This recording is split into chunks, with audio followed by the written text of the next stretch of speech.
நெய் காய்ச்சினாவே முருங்கைக்கீரை ஞாபகம் தான் வரும். ஏன்னா நம்மலாம் அங்கே தமிழ்நாட்டில் இருக்கும்போது வந்து அம்மா வீட்டில் நெய் காய்ச்சினாவே முருங்கைக்கீரை போட்டு தான் காய்ச்சுவாங்க. நல்ல மணமாகவும் இருக்கும். இப்போ வந்து நெய் ரொம்ப என்னோடது காஞ்சிருச்சா, அதனால் வந்து நான் கொஞ்சம் கிளறி விட்டுட்டு சிம்மில் வச்சுட்டு இந்த மாதிரி முருங்கைக்கீரையை போட்டுட்டு நல்லா கிளறி விட்டுக்கிறேன். அப்புறம் அடுப்பை ஆஃப் பண்ணிவிட்டு மறுபடியும் ஒரு கிளறிட்டோம்னா போதும். அந்த முருங்கைக்கீரைலாம் நல்லா கிறிஸ்பியாக ஆகிடும். இப்போ வந்து இதை வந்து வேறு ஒரு பாத்திரத்தில் ஸ்டோர் பண்ணி வச்சு நம்ம யூஸ் பண்ணிக்கலாம். இது நல்ல வாசனையாக இருக்கும். நார்மலாக நீங்கள் நெய் வச்சுக்கிறதுக்கும் இந்த முருங்கைக்கீரை போட்டு நெய் நீங்கள் யூஸ் பண்ணிங்கன்னா செம்ம டேஸ்ட்டாக இருக்கும். அதுவும் இல்லாமல் நல்ல மணமாக இருக்கும். வீடே மணக்கும் நெய் காய்ச்சும் போதே.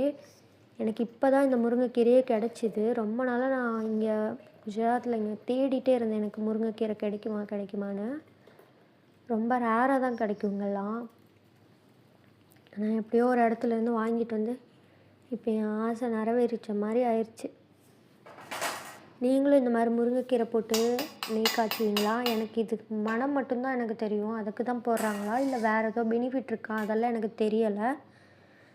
இப்போ நான் நெய் காய்ச்சியாச்சு. எனக்கு இப்போ ஒரு 10 நாள் எடுத்து வச்ச பால்